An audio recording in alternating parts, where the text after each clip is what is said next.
5, 4, 3, 2, 1. Open the door. Udah ya? Oke. Assalamualaikum warahmatullahi wabarakatuh. Halo semuanya, kembali lagi dengan saya. Berjalan 2 tahun ya pandemi COVID-19 di Indonesia, dan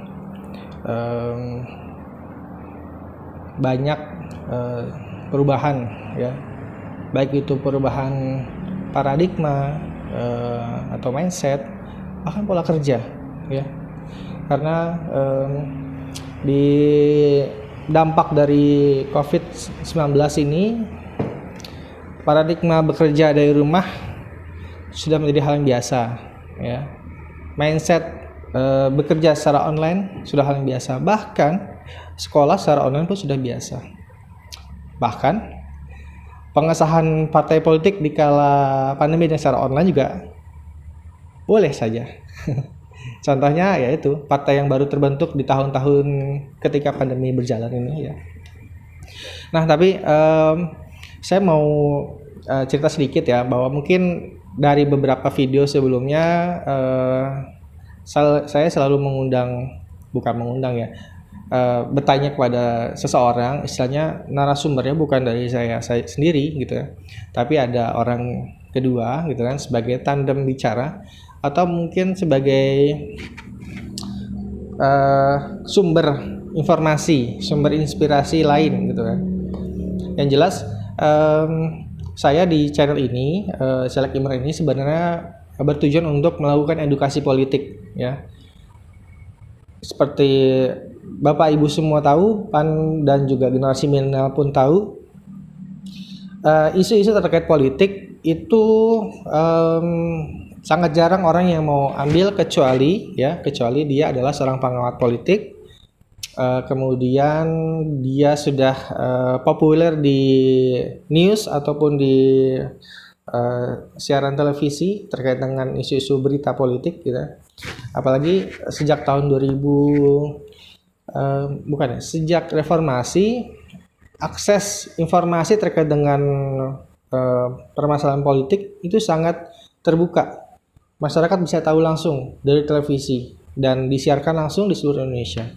Nah, untuk terkait dengan politik di channel YouTube pun juga sebenarnya sudah banyak ya.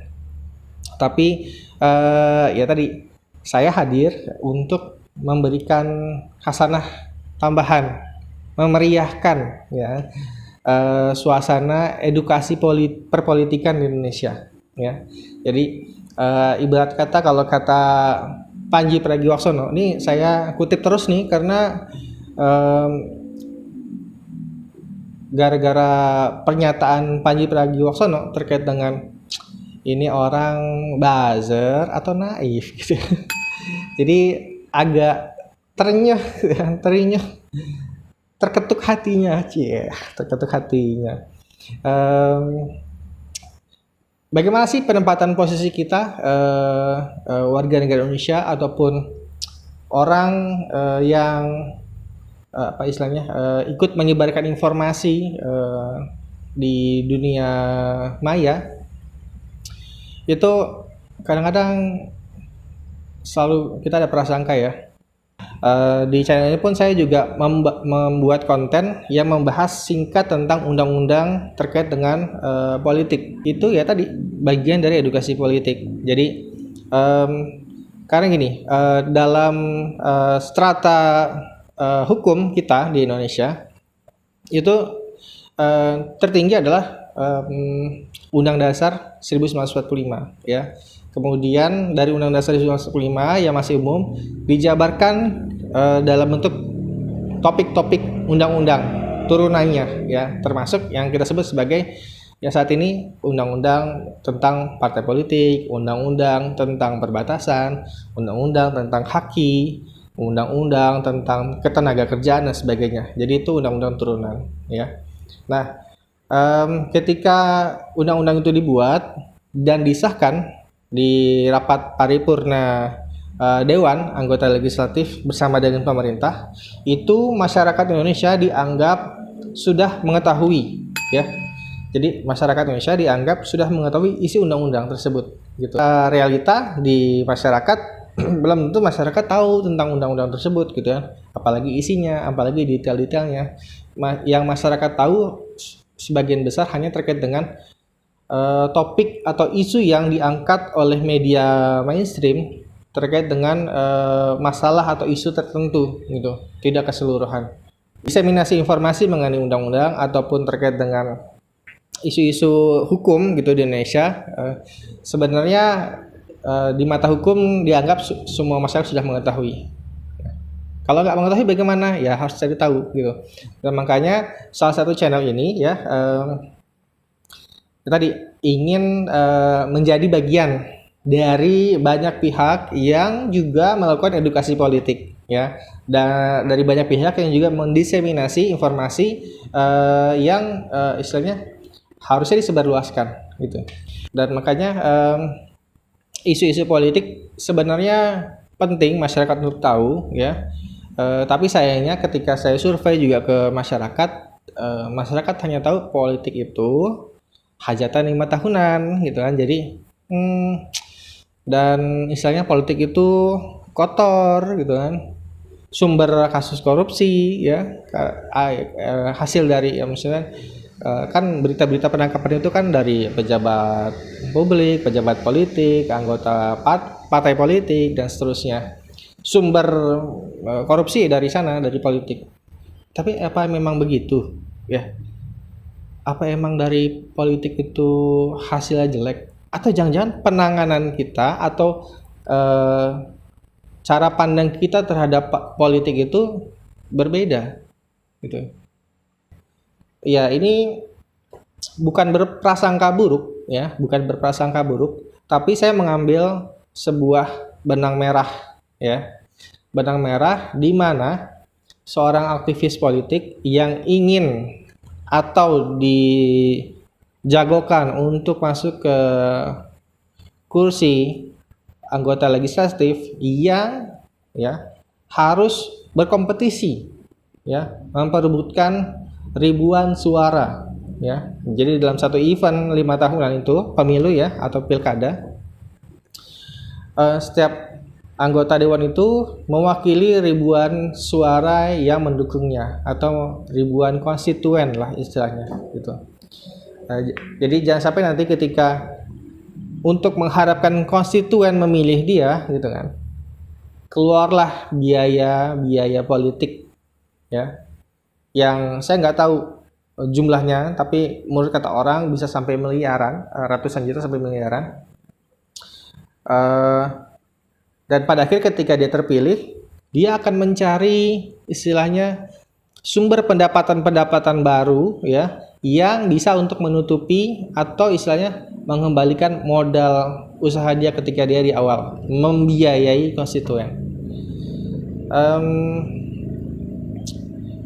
Memang agak menyeramkan juga sih ya, istilahnya lingkaran yang tidak ada putus-putusnya gitu kan. Makanya beberapa waktu lalu ada anggota dewan ataupun mantan anggota dewan yang mengusulkan pembiayaan politik dari negara. Jadi istilahnya meminimalisir pembiayaan politik dari para apa istilahnya calon atau kandidat politikus yang masuk di kedewanan gitu kan, di legislatif. Untuk apa? Untuk meminimalisir biaya yang keluar. Jadi istilahnya biaya yang keluar itu memang dari negara, dari APBN, dan bisa dipertanggungjawabkan akuntabilitasnya. Dana itu keluar untuk apa gitu kan, bisa ditelusuri jejaknya kemana saja, hasilnya produknya jadi seperti apa, dan seterusnya. Dan mudah-mudahan sih ini hampir sama konsepnya dengan sistem politik yang ada di belahan benua Eropa ya. Jadi di Eropa partai-partai politik itu dibiayai oleh negara gitu. Dan jadi memang fungsinya si anggota atau kandidat calon politikus di anggota dewan itu nantinya adalah berusaha keras meyakinkan, membawa narasi atau gagasan baru kepada masyarakat tentang apa sih yang akan dia usung ya ketika dia menjadi anggota dewan gitu kan, atau berada di tampuk kepemimpinan gitu. Kalau sekarang kan ya istilahnya hampir sama seperti yang di Amerika Serikat ya. Jadi kalau di Amerika kan calon presiden gitu kan, itu bisa menerima donasi dari sponsor gitu kan, bahkan dari lembaga atau perusahaan. Di Indonesia pun sekarang juga sama seperti itu. Anggota atau calon seperti kemarin ya, calon pilpres yang kemarin ya, kandidat pilpres boleh menerima donasi dari individu atau dari lembaga. Kalau dari lembaga bisa jadi dia perusahaan ya, istilahnya yang bisa menggelontorkan sekian ratusan juta rupiah untuk sekali donasi gitu. Ya, dan tentunya kalau memang dari lembaga atau dari perusahaan tentu pastinya ada pesan-pesan gitu ya, titipan pesan lah gitu istilahnya gitu. Nah, kalau di donasi individu sebenarnya diharapkan dari konstituen ya, dari anggota masyarakat itu mendonasikan sebagian hartanya untuk si calon kandidat anggota dewan ini nantinya gitu.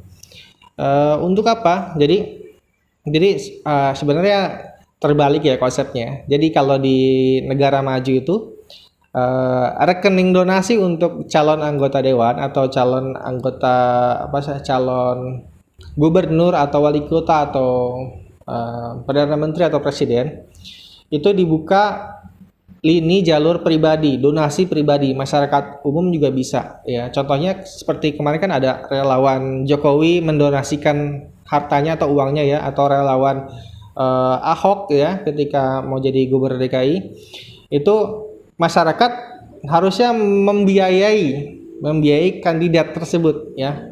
Jadi dibalik, bukan kandidat tersebut membiayai konstituen, tapi mau bagaimanapun kedua-duanya bisa dipakai asal penggunaannya pun tepat dan sesuai. Maksudnya tidak sekedar money politik ya. Jadi bedakan ya antara money politik ya, politik uang dalam aktivitas politik dengan pembiayaan politik ya. Maksudnya pembiayaan politik itu kan berarti istilahnya keluar uang untuk produksi media promosi dan seterusnya ya. Tapi kalau money politik itu lebih terikat, katakannya money politik itu dengan sogokan ya, dengan amplop ya, istilahnya uang ya, untuk yuk pilih saya gitu, pemberian uang ya, bukan untuk media promosi, aktivitas kegiatan pengenalan atau edukasi politik. Nah, mungkin segitu aja ya informasi singkat dari saya. Terima kasih. Wassalamualaikum warahmatullahi wabarakatuh. Halo guys, terima kasih ya udah mampir di channel kami, lihat video kami. Jangan lupa baca deskripsinya kalau ada hal-hal yang penting. Kami tunggu komentarnya, like-nya, or no like-nya, sama share-nya. Terima kasih sudah subscribe. Semoga selalu bermanfaat untuk inspirasi kalian semua. Wassalamualaikum warahmatullahi wabarakatuh.